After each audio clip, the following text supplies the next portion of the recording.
Shankar sir और आप अध्ययन कर रहे हैं आरएसएस एजुकेशन ग्रुप के अंतर्गत सूर्यकांत त्रिपाठी निराला द्वारा रचित कविता अट नहीं रही है। प्रारंभ करते हैं सूर्यकांत त्रिपाठी निराला द्वारा रचित कविता का भावार्थ सहित अध्ययन के द्वारा।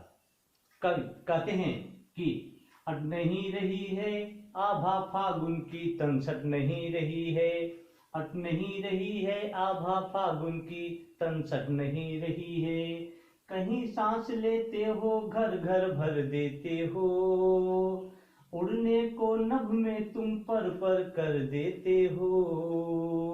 कहीं सांस लेते हो घर घर भर देते हो, उड़ने को नभ में तुम पर कर देते हो। कि आँख हटाता हूँ तो हट नहीं रही है, अट नहीं रही है आभा फागुन की तनसट नहीं रही है।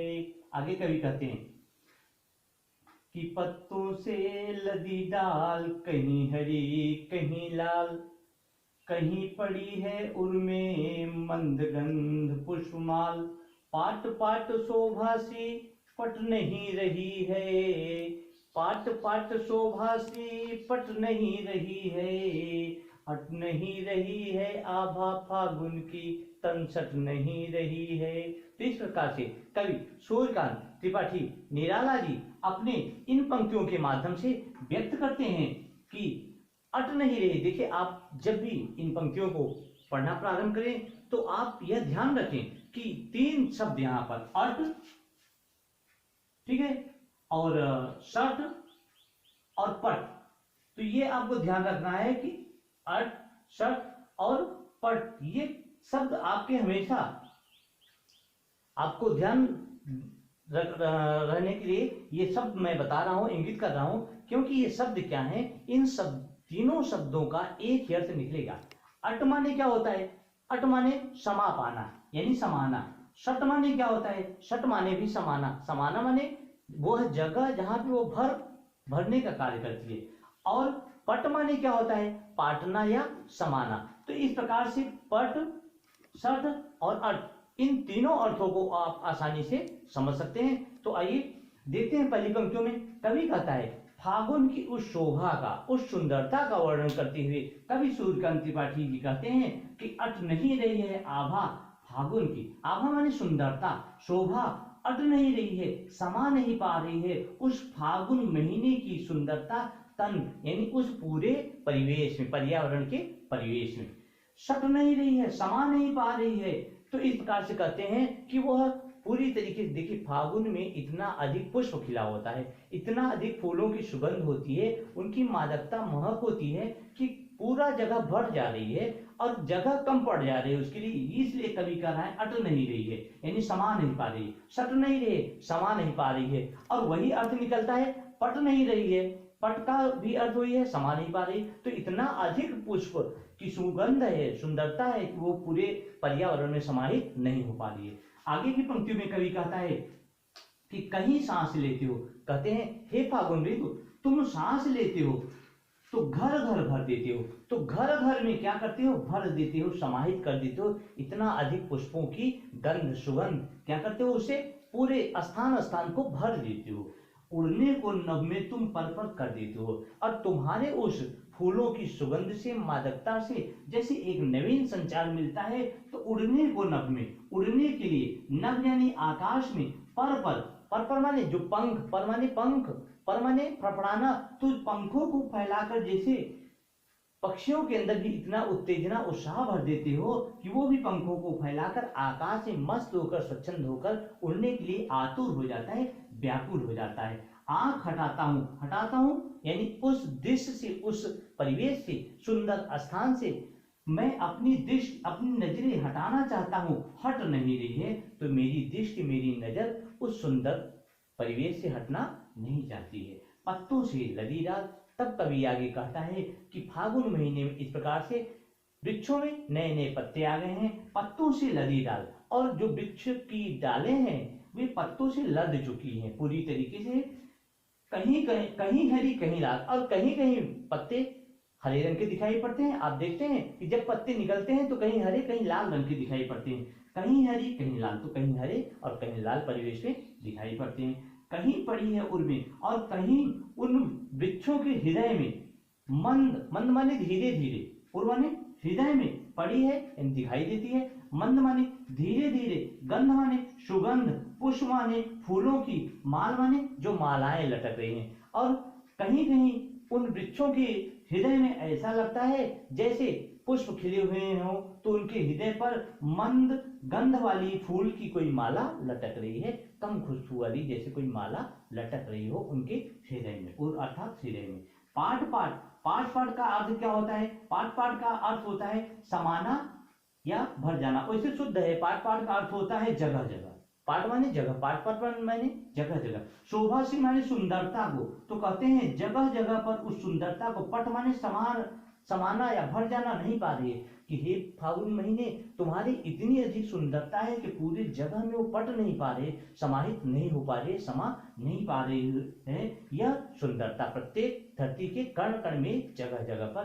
तो इस प्रकार से फागुन महीने की सुंदरता का कवि बड़ा ही अच्छा वर्णन करता है। तो आइए अब बात करते हैं इस अट नहीं रही है कविता के अभ्यास प्रश्नों पर चर्चा करते हैं। तो आपका पहला प्रश्न है, तो इसका आपका पहला प्रश्न है कि छायावाद की एक खास विशेषता है अंतर्मन के भावों का बाहर की दुनिया से सामंजस्य बिठाना। कविता की किन पंक्तियों को पढ़कर यह धारणा पुष्ट होती है, लिखिए। तो देखिए, अगर कविता में पंक्तियों को आप ध्यान देंगे तो कवि कहता है कि कहीं सांस लेते हो, देखिए आभा फागुन की, यहां से अगर प्रारंभ करिए तो आभा फागुन की तमसक नहीं रही है, कहीं सांस लेते हो घर घर भर देते हो, प्रत्येक स्थान स्थान पर भरने की बात करता है। उड़ने को नभ में तुम पर पर कर देते हो, और नए पक्षियों की अंतरात्मा में, हृदय में भी जोश उमंग का संचार कर देते हो, उन्हें उड़ने के लिए आतुर कर देते हो। आंख हटाता हूँ मैं, अपनी दृष्टि हटाना चाहता हूँ, फिर भी उससे हट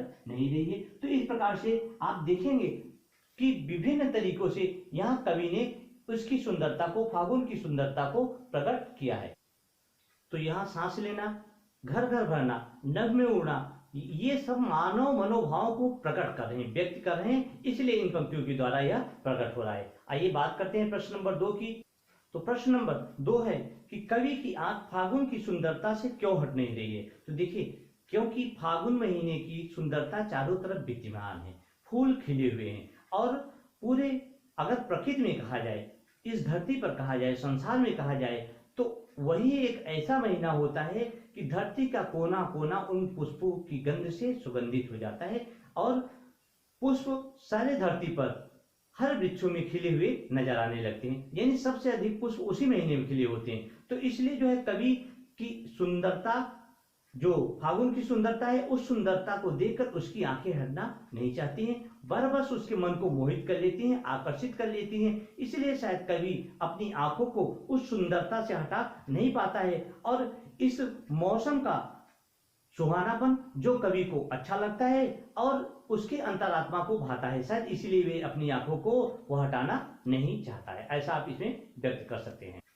तो अगला प्रश्न है आपका कि प्रस्तुत कविता में कवि ने प्रकृति की व्यापकता का वर्णन किन किन रूपों में किया है। तो देखिए, कवि ने कविता में विभिन्न प्रकार से इस प्रकृति की व्यापकता, या आप कह सकते हैं कि फागुन की व्यापकता का वर्णन बहुत ही अच्छे शब्दों में किया है। वह कहता है कि कहीं सांस लेने में भी वो सुंदरता का वर्णन करता है, प्रकृति की उस परिवेश का वर्णन करता है, और नए पक्षियों के संचार में भी वो वर्णन करता है। और कवि जानबूझकर किसी एक दृश्य से नहीं बंधा है, बल्कि वह कवि का आशय यह है कि तुम्हारी इस सुंदरता के कारण लोगों में एक जोश भरना, एक उमंग भरना, एक खुशी का या संचार करना। तो इस प्रकार से प्रकृति में जो उत्साह है, प्रकृति में जो सुंदरता है, वो प्रत्येक जीवों को अपनी ओर आकर्षित करता है। शायद कवि ऐसा कहकर संकेत करना चाहता है, और वह पक्षियों के उड़ान में भी यह बात लागू होती है जो कवि व्यक्त कर रहा है, अर्थात इस सौंदर्य से वो आंख हटाना नहीं चाहता है, उसके लिए इस सुंदरता से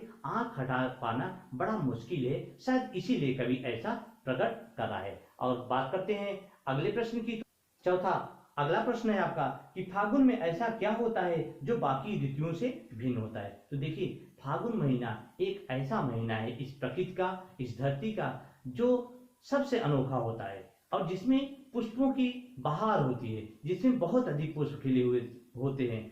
तो उस मौसम से अन्य मौसम की अगर तुलना की जाए, प्रकृति के अन्य ऋतुओं की तुलना की जाए, तो अन्य ऋतु फीके पड़ जाते हैं फागुन महीने की अपेक्षा, क्योंकि फागुन की जो मादकता होती है, संसार में बहुत सारे पुष्प खिले होते हैं, बहुत सारे छोटे छोटे जीव कीट पतंगे सब उन पुष्पों की ओर आकर्षित होते हैं। तो जब ये जीव उन पुष्पों की ओर आकर्षित होते हैं तो मनुष्य का तो स्वभाव है सुंदरता की ओर आकर्षित होना।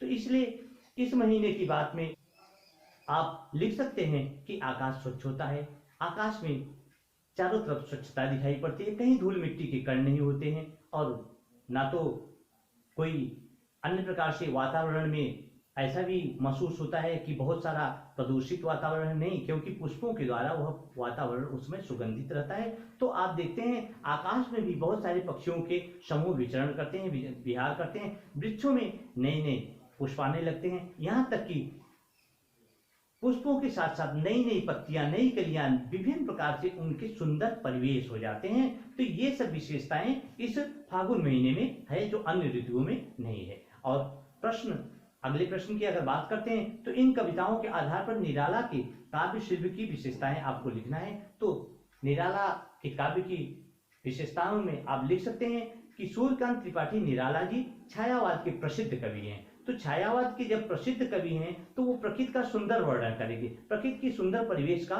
या दृश्यों का वर्णन करते हैं। तो छायावाद के कवियों का यह कार्य होता है। तो आप देखेंगे कि छायावाद के कवि क्या करते हैं, प्रकृति में वो सुंदरता कहाँ विद्यमान है इसका वर्णन करते हैं। और दूसरी विशेषता में आप लिख सकते हैं मानवीकरण की प्रस्तुति करते हैं। देखिए, अगर पहले विशेषता में आप लिखेंगे कि प्रकृति की सुंदरता का वर्णन करते हैं तो वो तो कवियों ने किया ही, आप भी देखते हैं कि यहाँ कविताओं में किया गया है। और दूसरा मानवीकरण की बात, तो प्रकृति को मानवीकरण परिवेश में उन्होंने दिखाया है कि उस प्रकार से सुंदर परिवेश को। तीसरा कार्यशैली, जीवन शैली, तो इस प्रकार से आप विभिन्न प्रकार की विशेषताओं को प्रकट कर सकते हैं जो निराला की और छायावाद के काव्य की विशेषताएं हैं। तो आज की क्लास यहीं पे समाप्त होती है। Thank you so much.